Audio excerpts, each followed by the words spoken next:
Welcome back to Forbidden Knowledge News. I'm your host, Chris Matthew. Today my guest is Larry Arnold. First, a couple of announcements. We could use your help with the documentary production. If you would like to leave a donation, you can go to supportfkn.com, or we have a PayPal link in the description. Anything is greatly appreciated. We are completely self-funded at this time. Any donation of $5 or more, you get access to Cory Hughes' secret JFK forum and tons of information in there that will be going into his upcoming book and some that won't. Check out our website, forbiddenknowledge.news. It's the home of the Forbidden Knowledge Network. This is where you find some of your favorite podcasts from our community. Forbidden Knowledge News is always available on Rokfin, Odyssey, Rumble, and all podcast platforms. Our social media is Facebook, Instagram, and Twitter. Rokfin is where you get our premium content, as well as all the premium content from every creator on Rokfin, and that's only $10 a month. You just go to rokfin.com/FKN+, that's ROKFIN.com/FKN+, to sign up. All those links are right in the description. Today I want to welcome back to the show Larry Arnold. He redirected a background in engineering to explore the unconventional. Recognized internationally for his pioneering Fortean research, he is regarded as the leading authority about spontaneous human combustion. His investigation of SHC spans a quarter century and several continents. He is author of 3 books and has been featured on hundreds of radio shows and many television programs. Larry, welcome back. How you doing? Thank you, Chris. It's an honor and a pleasure to be back with you for an encore discussion about spontaneous human combustion. Yes, man. Our work schedule been a bit busy as a school bus driver, as some of our critics like to point out. Shortage of drivers in that profession, so we've been doing some extra runs. Helping kids get better educated, we hope. Yeah, man. Well, there's nothing wrong with that, and it's great to see you again. I've been looking forward to this. Last time we got a fantastic introduction into the extremely weird world of spontaneous human combustion. Today we're going to go even deeper into historical cases, evidence, and information that may give us clues into this mysterious phenomena. But remind the audience how you got involved looking with these cases before we get started with that. Oh gosh, when we were in elementary school, we were always reading several grade levels above our assigned level in the school library. And when we moved up into secondary school, we got a book by Frank Edwards called Stranger Than Science. And in his book, he had a chapter about incredible incinerations, and he focused specifically on one case in particular, that of Mary Hardy Reeser. And we never forgot about reading about this woman that he said had burned in an incredibly localized, apparently high heat fire in St. Petersburg, Florida, back in July of 1951. And the local authorities at the time seemed to be completely perplexed by how this could have happened in such a localized and yet fearsome blaze that basically consumed a 180-pound female to a few pounds of dry powder and 1 foot and a few pieces of calcined vertebrae and possibly a shrunken skull. When we talked to our teachers and later in college, our professors about this, they had never heard about it and couldn't help us out. So when we left the engineering profession in the early 70s, we went to the Library of Congress to see if we could find out any more information about this strange death of Mary Hardy Reeser, or whether Frank Edwards had simply made up the facts and presented them as fact when indeed it was fiction. And what we discovered in pulling out microfilm at the Library of Congress, and getting copies of the St. Petersburg Times and Tampa Tribune from July of 1951, we discovered that this is a bona fide, real fire fatality that involved a number of very perplexing aspects. The localization of the fire was relegated primarily to her body and the chair in which she was last known to be seated. She was a known smoker. However, the local authorities at the time could not justify how even a dropped cigarette could have consumed a 175, 180-pound woman to a few pounds of ash and rubble in a fire that was incredibly localized. At the time in St. Pete, a world-renowned forensic anthropologist, Dr. Walter Marion Krogman, happened to be vacationing. He heard about the case, and because in his professional career, he had taken a personal interest in the effects of fire on various animals, including human beings.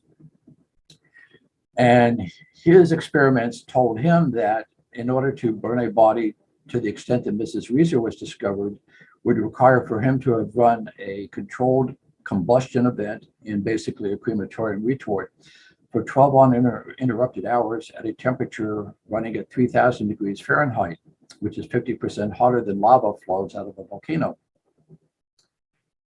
As he investigated the case of Mr. Reeser, he was perplexed. He said this would have raised the hair on his chest, on the nape of his neck, and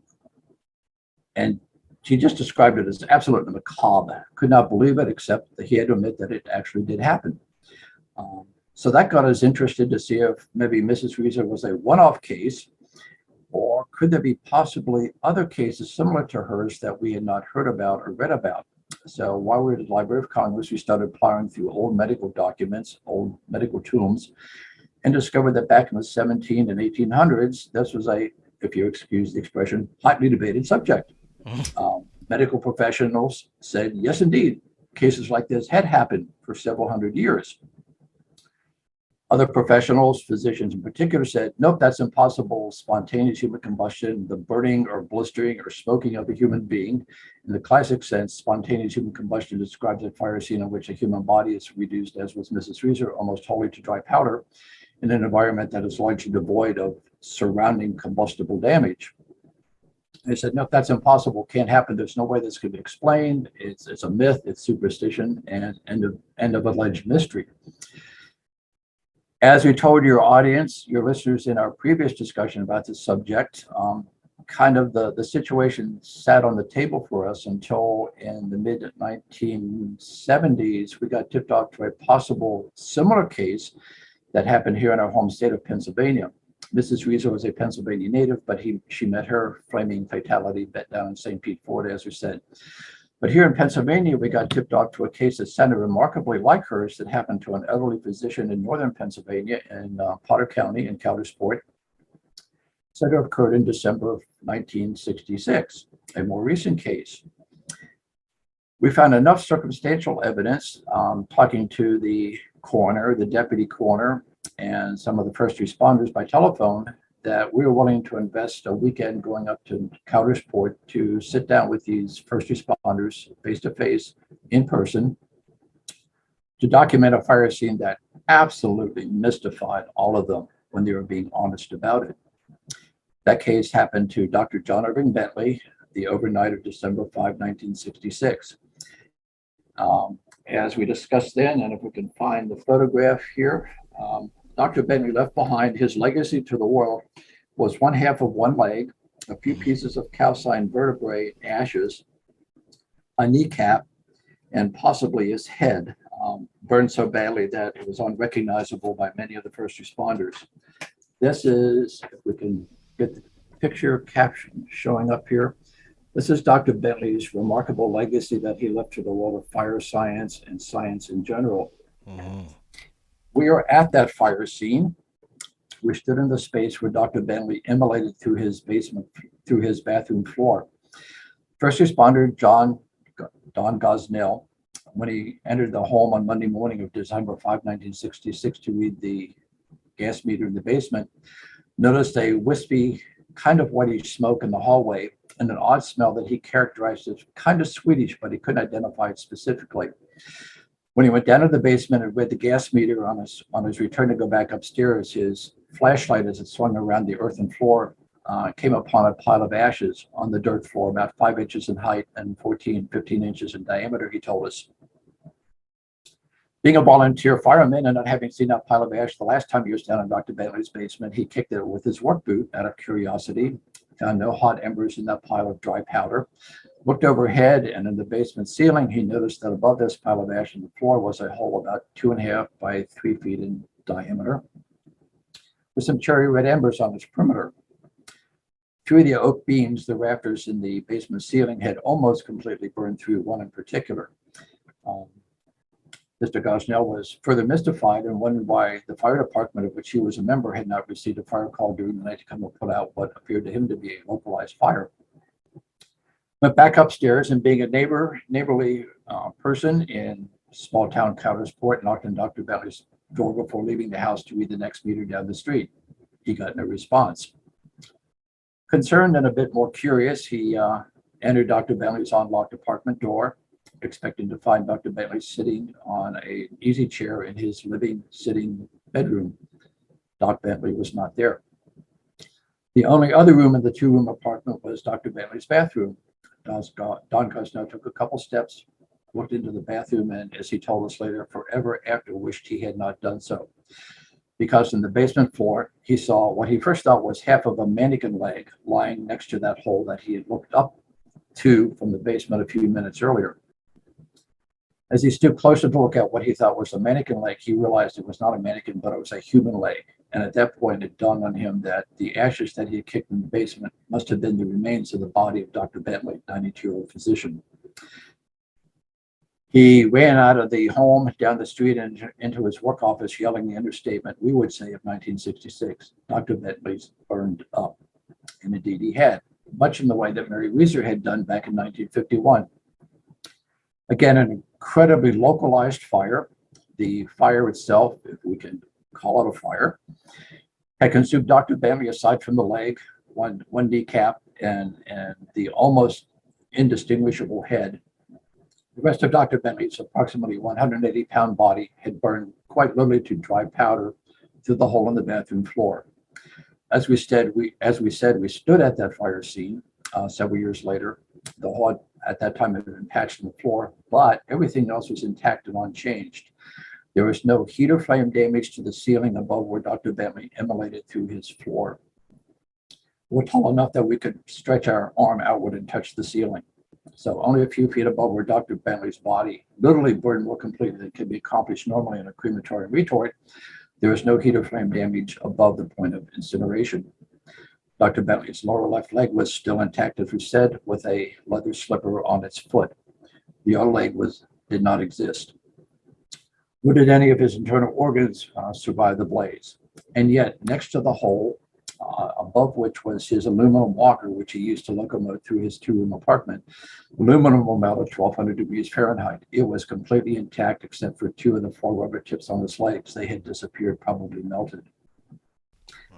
Just above one edge of the hole through which Dr. Bentley's body immolated was his bathtub, and the bathtub was painted with enamel paint. We could chip the paint off the bathtub. That paint, though blackened from carbonization, had not blistered. Now, to cremate a body to the extent that Dr. Bentley's body was burned in a retort should require temperatures of 22 to 2,400 degrees Fahrenheit for an hour and a half to 2 hours. As Dr. Krogman had told us, to burn a body even more completely than can be done in a retort requires temperatures of 3,000 degrees for 12 uninterrupted hours. Those conditions could not have been present in Dr. Bentley's bathroom, where the entire house would have burned to the ground, because normally a structure fire rarely exceeds 15 to 1,600 degrees Fahrenheit when it burns to the ground. So we have this mystery now of two cases where bodies are almost completely incinerated, burned more completely than can be accomplished in a crematorium. The fires are very, very localized. Surrounding combustibles such as cloth, linen, even newspapers that should have been consumed in such an intense blaze escaped damage completely. In the Mary Weiser case, there was no odor of noxious burned human flesh. And in the Bentley case, there was actually, according to Don Gosnell and other first responders, a Swedish-like aroma at the scene. Now, in the last couple of weeks since we last talked to you and your listeners about this case, we found a new witness, and we're going to give some exclusive information. This has never been shared with anybody until right now. Oh, wonderful. We made identification of a neighbor of Dr. Bentley back in 1966. She was a high school student at that time, and we've been informed that when she awakened that morning and was getting prepared to go to school that Monday morning, she and the rest of her family noticed an unusual smell in the air. She likened it to someone having been barbecuing outdoors.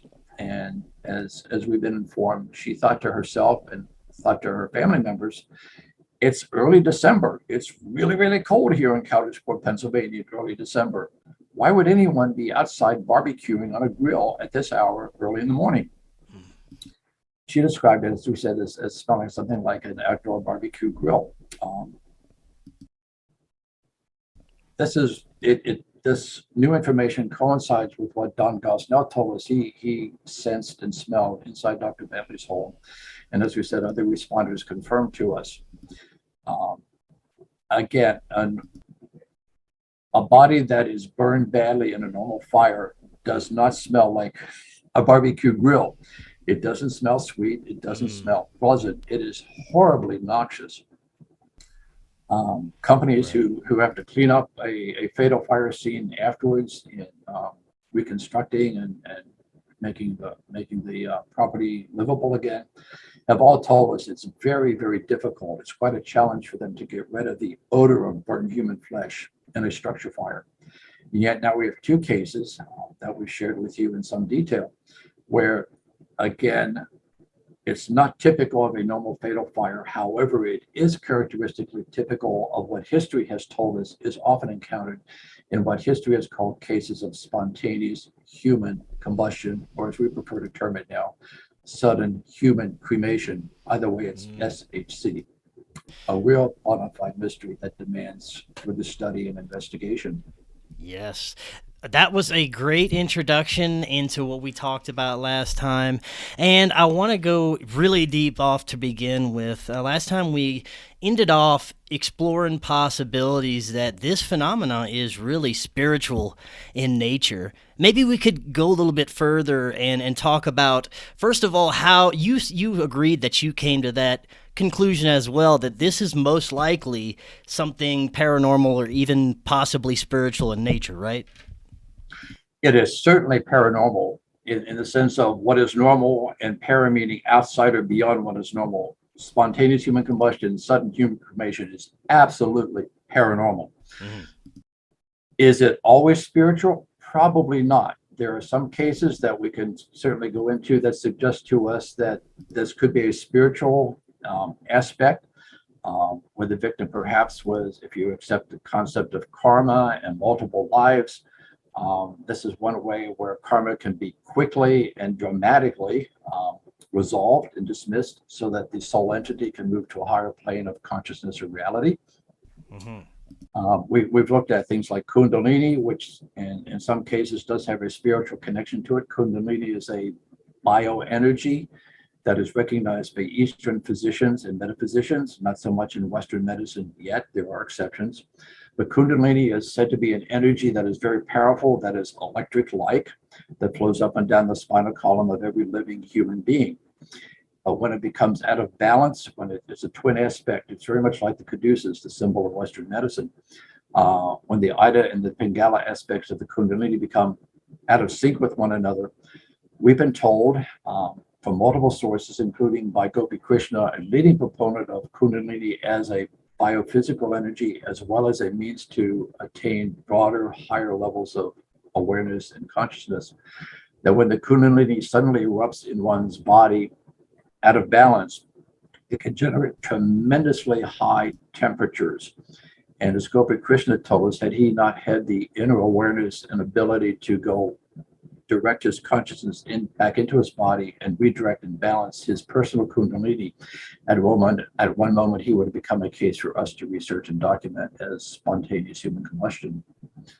So as Kundalini relates in some aspects to not only biophysical phenomena, but to altered states of consciousness, exploring Kundalini, as we do in a full chapter in our book of Blaze, does raise some very interesting aspects to consider in terms of trying to understand how this remarkable phenomenon can be explained best.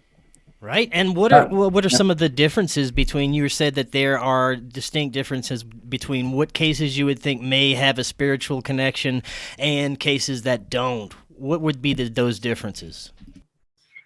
Differences might be the lifestyle of the individual involved.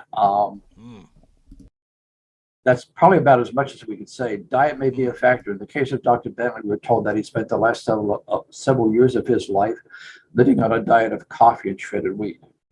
And maybe some aspect of his consciousness decided, my body's had enough of this, we got to get out of here and do something else. Beyond speculation, it's difficult to address your question in any further detail, because to do so would require having access to background of the victim, him or herself. What are the aspects of this subject that makes it so difficult to document and even more difficult to research? Is that family members are often intimidated by what happens to a next of kin and are reluctant to talk about it. The most recent case that we've staked our reputation on that fits the classic concept of sudden human cremation occurred in Oklahoma in 2013.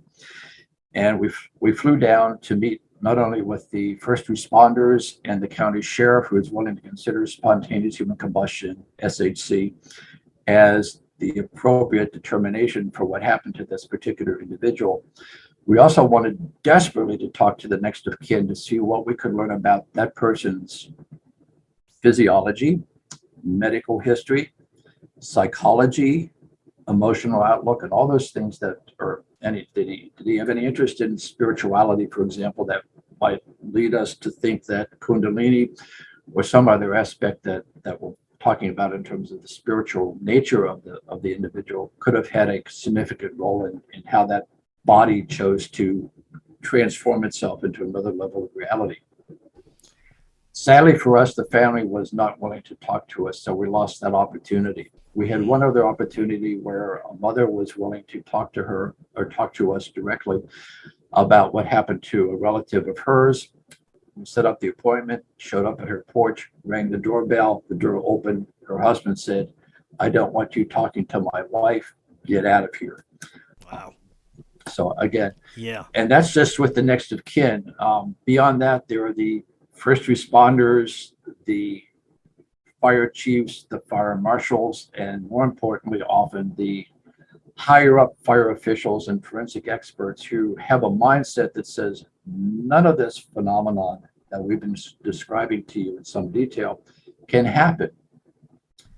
So without their cooperation and their willingness to dig deep into one of these remarkable cases as soon as it happens, a lot of the opportunity to get that kind of firsthand information soon after the event occurs is just lost to history, lost to us, lost to all researchers. Right.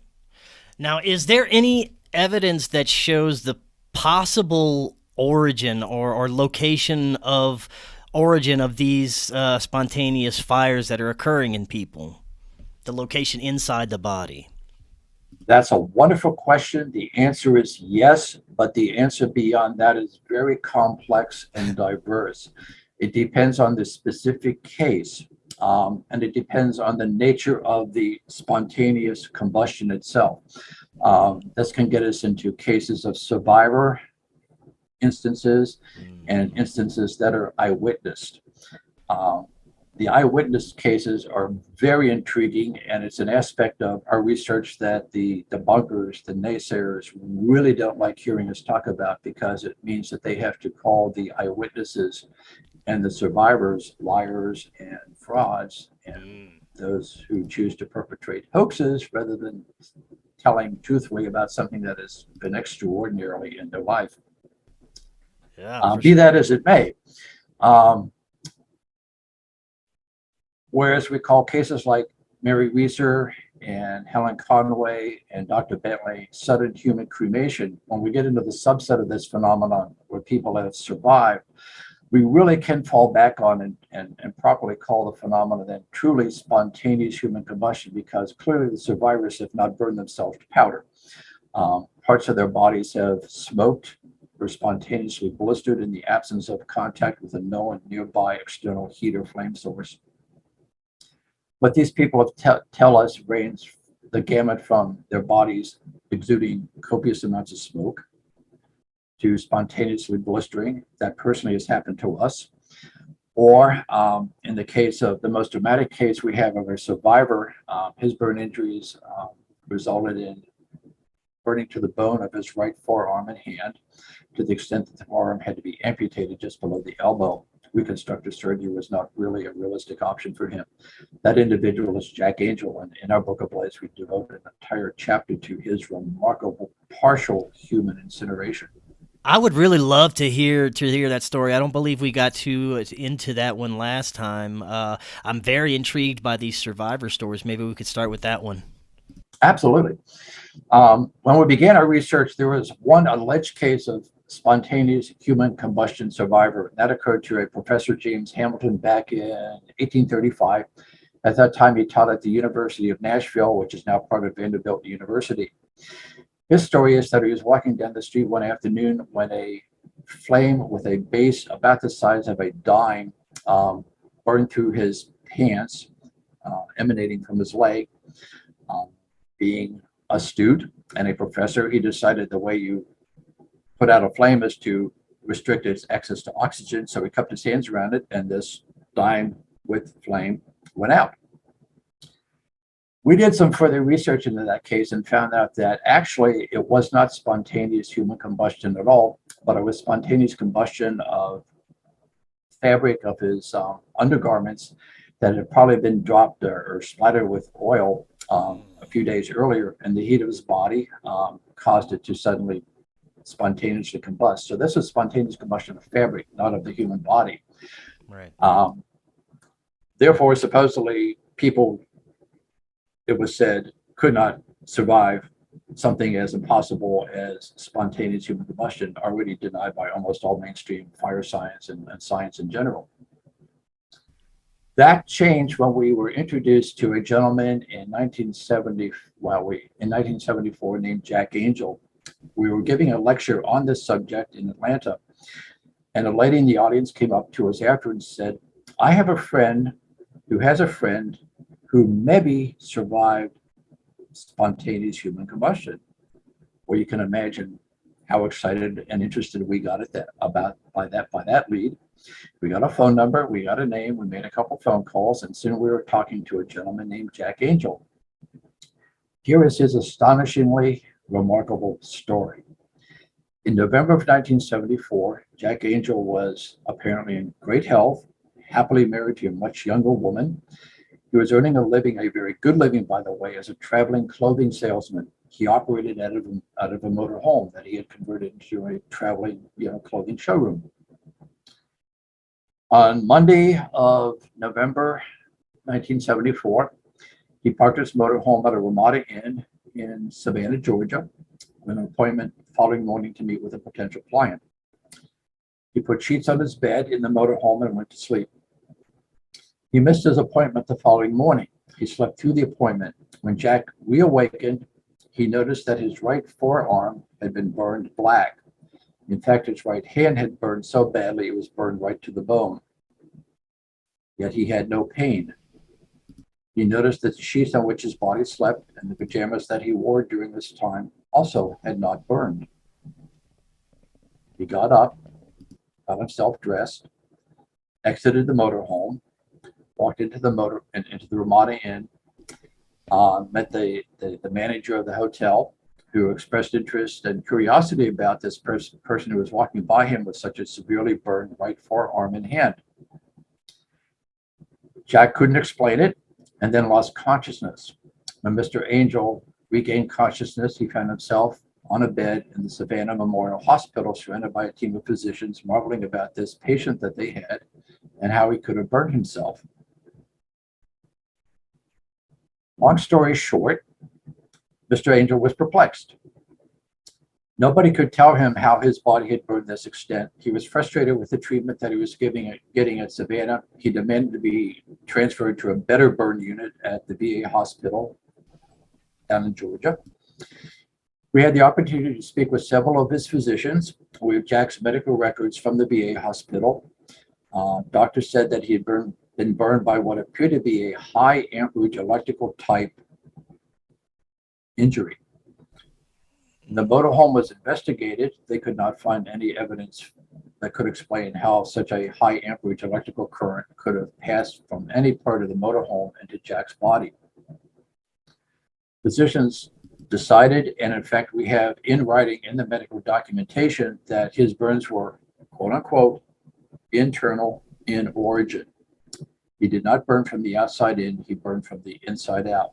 This is the medical diagnosis given to Jack Angel.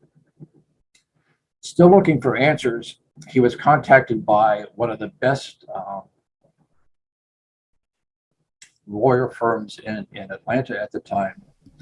They decided that with Jack's cooperation, they would sue the manufacturer of the motorhome for malfeasance, malpractice, faulty equipment to the tune of $3 million. Back in 1974, that was a big sum. Yeah. Jack readily agreed. He'd get 2/3 of the settlement, and he'd have an explanation for how his body burned. The attorneys literally had the camper torn down to the wheelbase, looking for any kind of an external cause that could have caused the severe injuries to Jack, even though the physicians had already determined that burns were internal in origin, not external in nature. Mm. The motorhome was torn down to the wheelbase. As I said, they were looking for, electrical faults, plumbing faults, hot water leaks, anything like that of that nature. They even considered lightning strikes. They considered foul play. Everything was ruled out. So much to the extent that the lawyers had to pull the case from the docket. They simply, as the one attorney told us, and we sat down with both of them, they could not meet the burden of proof. They had no basis to take the case to court. They just could not provide any mechanism by which the manufacturer of the motorhome could have been remotely found guilty of malfeasance. Wow. One of our, several of our detractors, Joe Nickel in particular, and one of his colleagues, have taken us severely to task for misrepresenting the facts of the case. Not keen on being called a liar and a perpetrator of a hoax. Having spent so much time with Jack Angel, his two attorneys, his physicians, and other people involved in that case, we thought we'd done a pretty good job of documenting it. So we did talk to Joe Nickel about this and said, what's your determination and how did you come by your conclusion? His conclusion is that Jack Angel had scalded himself. Really interesting. These are not scalding type burn injuries, but so be it. Let's pursue this. Because, well, of course, he had to scald himself because spontaneous human combustion doesn't happen. That's superstition. All right. Did you talk to the attorneys, Mr. Nickel? No, he had not. Had he interviewed Jack Angel? No, he had not. Had he seen the photographs of Jack's injuries, which is important to point out consisted more than the burn to his right forearm and hand? He had an explosive type wound on his right chest. He had burns on his legs, on the nape of his neck, elsewhere on his body. And in fact, after this incident, but not before, he had trouble walking, and it was determined that disc in his spinal column had fused during the time that he slept. So after the incident, Mr. Angel had trouble walking as a result of the incident. Had Mr. Nickel seen the photographs? No, he had not. How could scalding water be attributable to, fusing disc in Jack's spinal column? He didn't know. I said, well, actually, what did your investigation consist of? Well, he finally admitted that he and his colleague had spent considerable time talking about, between the two of them, how Jack could have burned himself by means other than spontaneous human combustion. We're not permitted to call Mr. Nickel a debunker because he's told us we'll get sued if we do that. But we'll let your listeners, your audience, determine what kind of an investigation Mr. Nickel conducted in the case of Jack Angel. We see our documentation stands. In fact, we spoke and interviewed 5 different experts who service motorhomes, including the exact model that Jack Angel experienced his internal burns within. Every one of them said that no, this could not have been a scalding wound because it would require Jack Angel to be outside the motorhome, open up a hatch on the side of the unit, and open a valve with his hand, and then while standing there getting burned with hot water spraying out of that valve, Jack Angel would have had to pirouette it around so that his back could have been burned, and it goes on and on like this. They just, from their expertise in repairing and maintaining motorhomes, all of them said that's just silly. That just doesn't work. That's incredible. We document all this in a way. So if if any of your listeners still think that we're making all this story up, go see chapter about Jack Angel. No, these stories are incredible. You said that he actually didn't experience any pain with this incident? Initially, that is correct. the pain began to manifest, and when it did, it was quite agonizing, as one would expect a severe burn like this to cause. That pain only manifested itself once he regained consciousness in the Savannah Memorial Hospital. Prior to that, no pain, which again has suggested to us in other cases would support this, that whatever triggers this combustion type phenomenon within a human body either circumvents or decouples the processing of pain signals to the brain, at least momentarily. Again and again in our cases, we have people who to whom this happens in cases similar to Jack Angel, or in cases where the victim is not able to be interviewed, but bystanders are watching what happens to that individual.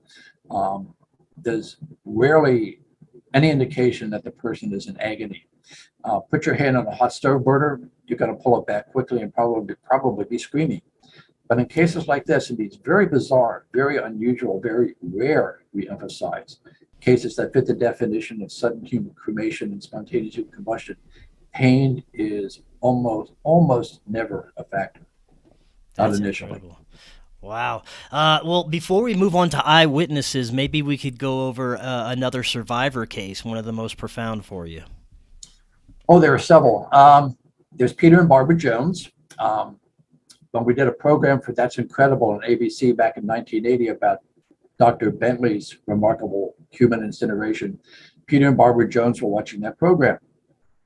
And Peter turned to his wife, Barbara, and said, "Do you remember what happened to me back in October of 1980? And she said, "How could I ever forget that?" They contacted us through the program That's Incredible, and we were able to interview them on multiple occasions. Their story is this, very simply. In October of 1980, Peter Jones was sitting on the edge of his bed in California, getting dressed to go to work that day, when suddenly, while he sat on the edge of his bed, his body became engulfed in a cloud of grayish, bluish, white smoke. He was not smoking at the time. He did not smoke at the time. Nor did his wife, Barbara. She was beside him. She started patting him on the thighs, on the back, anywhere she could think to put out the fire or the source of the smoke. Wow. It suddenly stopped. They looked at one another. "Did you see that? What the hell was that?" one said to the other. They had obviously no explanation. Huh. Peter continued to get dressed, finished getting dressed, got in his car, went to work. On his way home that afternoon, he was stopped at a railroad grade crossing waiting for the train to go by, when for the second time in that remarkable day in his remarkable life, smoke once again issued from his body, this time along his arms from underneath his shirt sleeves. Peter, remaining incredibly calm under fire, rolled down the car windows, vented the smoke. When the train went by, he rolled the window back up because now again the smoking had stopped, and he went home. He never told Barbara about that incident until after seeing the program on That's Incredible. Again, we have no reason whatsoever to doubt their collective credibility. They had no reason whatsoever to make up this story. And again, no pain or sensations, just smoking. No pain, no sensation. A similar situation happened to Kay Fletcher, a housewife in Ohio, back in 1996. She had finished breakfast that morning, and her husband, Mike, was nearby when she felt a slight tingling sensation in her back. And when she looked over her left shoulder to see what possibly would be causing this, she noticed a plume of smoke coming up off her left shoulder. Surprisingly, she reacted with a scream, or not surprisingly, she reacted with a scream, attracted the attention of her husband, Mike. He rushed over, started stripping off her clothing, thinking that she had contacted something hot in the kitchen that caught her garments on fire. Took off the shirt, took off the undergarments, and the source of the smoke was this large red area on Kay's back. She had not come in contact with any external heat or flame source. This is something that originated within her body. They did go to her family physician. By that time, of course, there's nothing that he could say or diagnose other than to be mystified. So in her case, she had a slight tingling sensation, but nothing more than what would be characterized or defined as a first-degree burn in this upper left part of her back. Elizabeth K. Norris is another case that happened very similar to these other two cases. She lived in Chicago in 1980. 1980 has a plethora of unusual fire phenomena, by the way. Hmm. Elizabeth Norris was working a crossword puzzle on Mother's Day, which was May 11th, 1980, at her kitchen table, asking her husband if he knew the answer to a particular crossword puzzle clue that she was having some struggles with, when suddenly smoke began pouring out of her body and filling up the kitchen. She felt no pain, and as her husband affirmed to us, there was no cigarettes, no pipe, no external source of fire in that kitchen at that time that could have caused her body to start to smoke. 12 days later, the same thing happened to her. This time it was not witnessed. We rely on her testimony only. But again, the difference between what we do or try to do and what people like Joe Nickel and our detractors say about our research is that we go out and we talk to these people. We flew to Chicago. We sat down with Elizabeth Norris in her kitchen. We've met Peter and Barbara Jones several times. There's an airman, General Winchester. She was in the U.S. Navy back in 1980, again, 1980. She was being driven by a friend. She was sitting in the passenger seat in the front of the car when suddenly, for reasons nobody could understand or explain, she found herself engulfed in yellow flames. That's not the typical color, but in this case, she described them as yellow flames. She had severe burns over 20% of her body, her right arm, shoulder, torso, breast. Her medical treatment was prolonged and painful. Could something have been thrown through a window of the car that caused the fire to her body? She said no, because the car windows were up at that time. There was no significant burn damage to the car, to the scene in which she had been seated. As she said, the only thing I could consider when I couldn't find anything else to explain this was spontaneous human combustion. That is so interesting. You said that there was a strange high amount of cases in 1980 of just what you would consider human combustion cases? Pretty much, if memory serves, yes. That's so interesting. That's the year I was born, too. Oh, Yeah. Good. We found we don't remember if we mentioned this in the original discussion of this a couple weeks ago with you guys. When we began our research, we always look for patterns. We think patterns can help isolate situations or mechanisms or causative factors that maybe can best explain this enigma. What we discovered early in the research is there had been a 33-year periodicity in peaks of this very rare phenomenon. In 1871, there was a spike of several cases, and as you probably know, October of 1871 was the Great Chicago Fire, which itself is highly mysterious, has a lot of oddities associated with it. And it was not just Chicago that burned that night, but Peshtigo in Wisconsin and other areas and towns throughout the upper American Midwest that night were erupting in what appeared to be spontaneous combustion events with some very, very unusual aspects to them. That was 1871. The next big clump of cases we found was 1904, 1905. The next batch came in 1938. 33 years after that, sadly, the cycle either fell apart or something changed. So there's evidence this may be cyclical in nature. There are suggestions of that.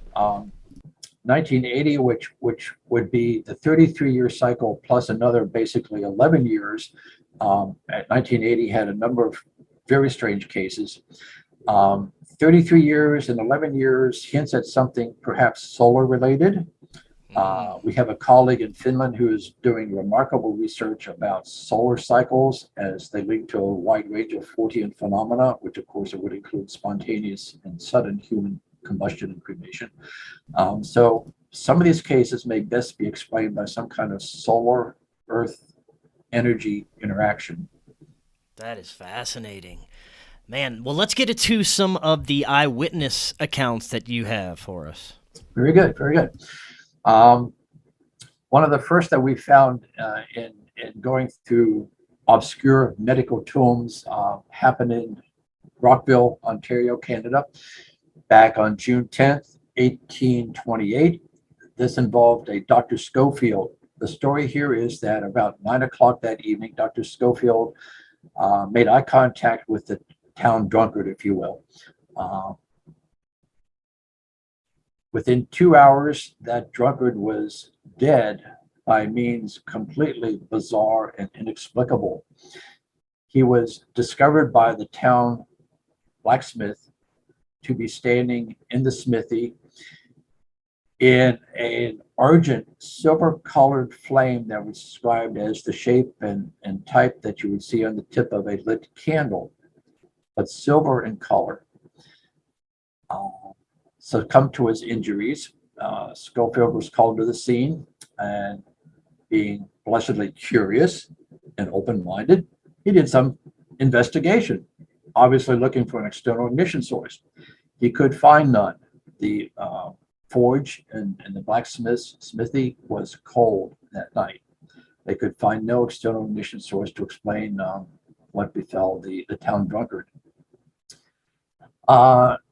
If you want to bear with us, we're going to read a report from a case that happened in Eyre, Massachusetts in 1890. It involved a Dr. Hartwell, and it's a really fascinating case. Do you want to bear with us a moment? Yeah, go for it. Yeah. Okay. This is one we found again in the obscure medical literature that we perused. We spent weeks and weeks at the College of Physicians Library here in Philadelphia. As we said earlier, we spent time down at the Library of Congress, plowing through rack after rack after rack of medical texts that have literally been lost to history. We pulled volumes off of shelves that had dust on them. And this is one of those books in the case therefrom. This happened in the afternoon of May 12, 1890, and involved a hardworking 49-year-old woman from Eyre, Massachusetts, and it was witnessed to and investigated by a Dr. B.H. Hartwell. The woman was 5 foot 5 inches in height, he said. She weighed about 140 pounds. And this comes from his description of the case recorded in the Boston Medical and Surgical Journal. And here is his account. We are quoting now. The body was face downward. The face, arms, upper part of the chest, and left knee only touching the ground. The rest of the body was raised and held from the ground by the rigidity of the muscles of the parts. It was burning at the shoulder, both sides of the abdomen, and both legs. The flames reached from 12 to 15 inches above the level of the body. The clothing was nearly all consumed. As I reached the spot, the bones on her right leg broke with an audible snap, allowing the foot to hang by the tendons and muscles of one side, those of the other side having burned completely off. Sending my driver for water and assistance, I could only watch the curious and abhorrent spectacle till a common spading fork was found with which the fire was put out by throwing earth upon it. He proceeded to investigate further as to the potential cause for this fire fatality. He considered medically 3 reasons. He said, first, it was the first recorded case in which a human body has been found burning, that is, supporting combustion, by the medical attendant. That, unfortunately, is not true. We have a case from 1844 in which a medical personnel witnessed a fiery death of a gentleman named W. Mercer. But Hartwell continues, quote, it differs from nearly all of the recorded cases in that it occurred in a person in middle life, not very fat, and not addicted to the use of alcohol, end quote. That generally is true. As I said previously, back in 1850, a German chemist, von Liebig, thought that alcohol, as did many of his colleagues, that if SHC was a real phenomenon, it had to be caused by the use of intemperate spirits. The body tissues of the victim were impregnated, saturated with alcohol, and that was the fuel that caused these people to burn themselves to powder. That is not always the case, and as Hartwell says, it was not the case with this woman in Massachusetts. Hartwell's third point is this. It is interesting in a legal medical sense. It proves that under certain conditions that exist in the body itself, the human body will burn and give rise to the belief in the spontaneous origin of the fire. Hartwell did look around the vicinity to see if there's any kind of an external ignition source. The ground was wet under the victim. It had rained just prior to the event happening. There was no means by which any nearby external source of fire could have been channeled to the lady in question. So this fits classically the concept of spontaneous human combustion occurring in the absence of a known identifiable external ignition source. Um, Some of our detractors, Mark Pinecki, for example, a renowned forensic biologist, forensic anthropologist, I believe, has said that SHC is absolutely impossible. And his reason for this is that there is no known case in which internal organs are burned more completely than external body parts. Ergo, the body cannot burn from within, he says. Well, as we've said to you in describing the Reeser case, the Bentley case, the Conway case, the case from Oklahoma in 2013, in that case, only the heart was remaining at the fire scene. There was no pancreas, no liver, no gallbladder, no lungs. All those internal organs had incinerated to powder. And yet external body parts do remain. In Bentley's case, obviously the lower left leg. In Mary Reese's case, a foot and a few pieces of calcined vertebrae. In the case from Oklahoma, the heart and the upper shoulders and head and the feet. Now let's look at the alcohol argument for a moment. If a person's body is saturated with alcohol, if a person has been drinking heavily for a very long period of time, would that increase the chances of them even being able to catch on fire from external sources? It seems not. The experiments that we have done, the experiments that von Liebig did back in 1850, all belie that.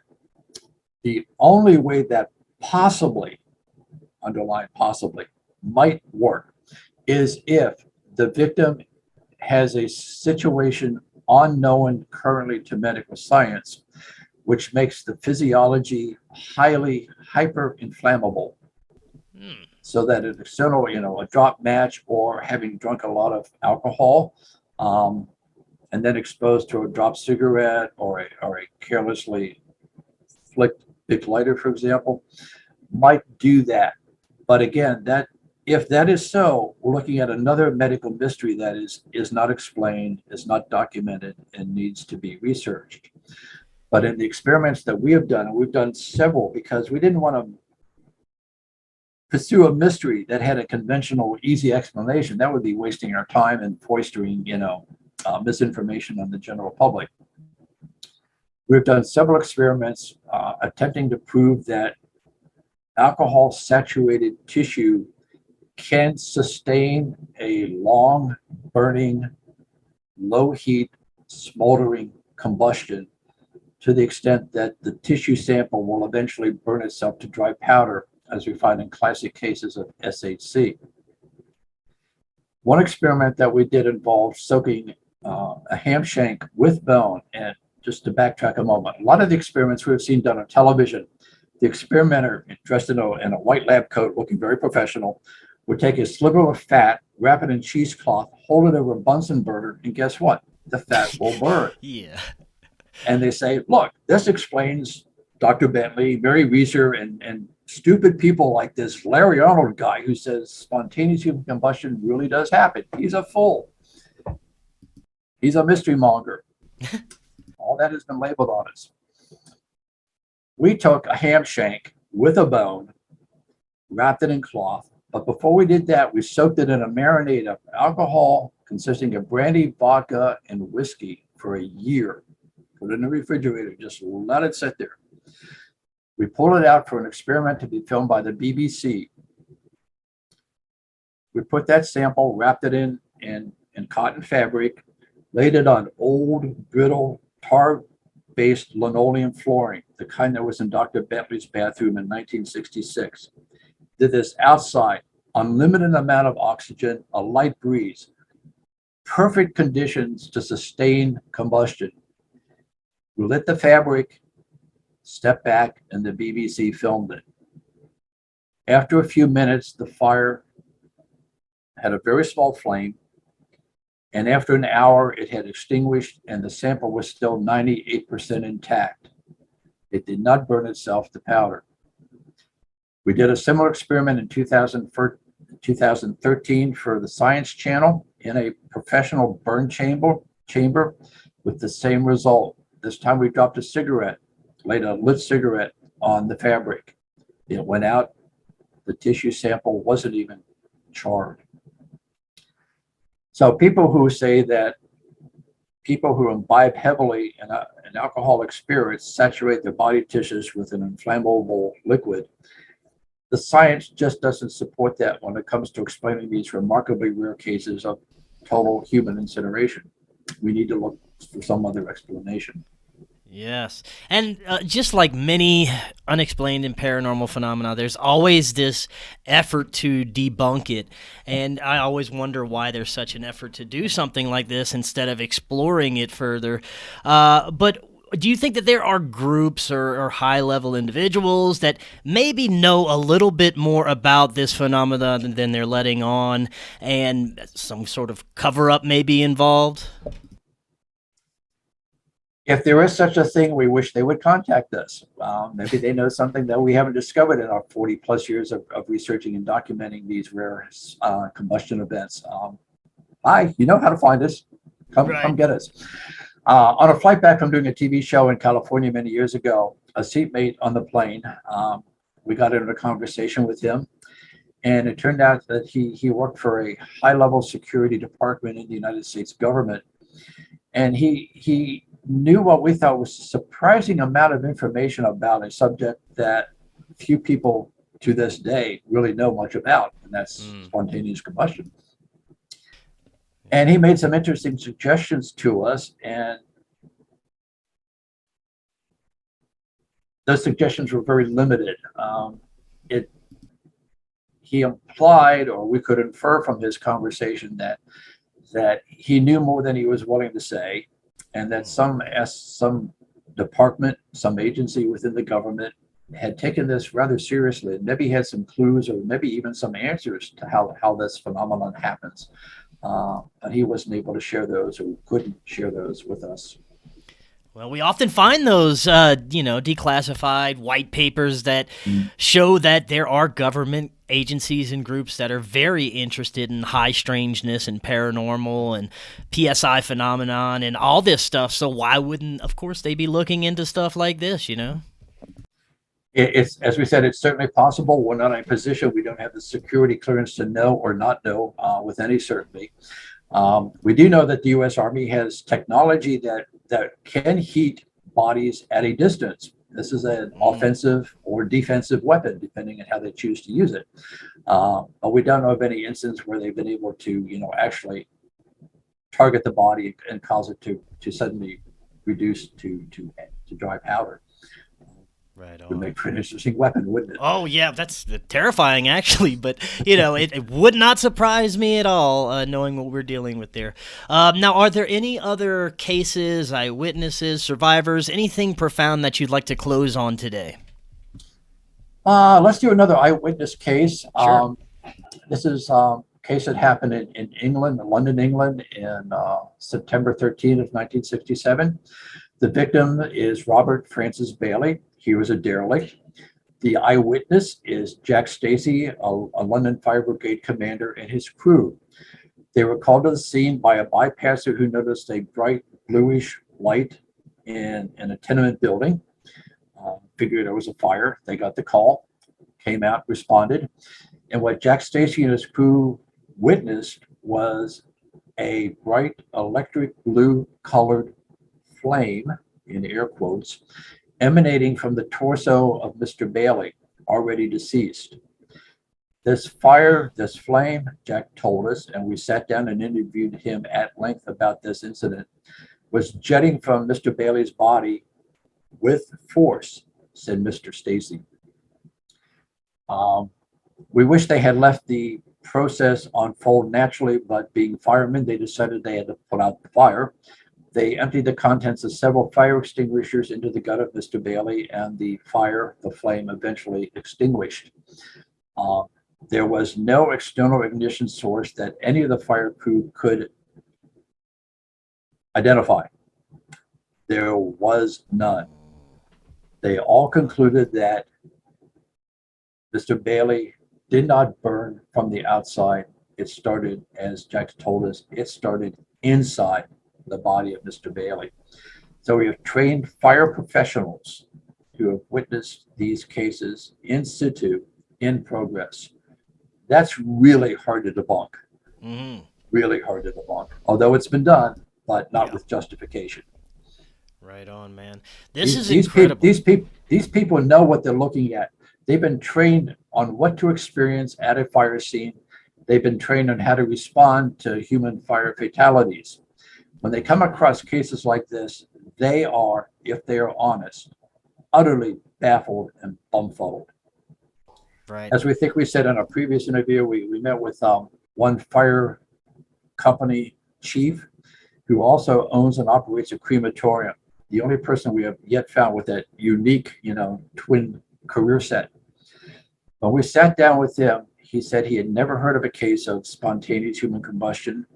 And as a crematorium owner and operator, he had no way to explain how people can burn themselves so completely outside of a retort, to the extent that Dr. Bentley and Mary Reeser and Helen Conway and hundreds of others that we document in our book that history has said fit the classic definition and concept of spontaneous human combustion or sudden human cremation.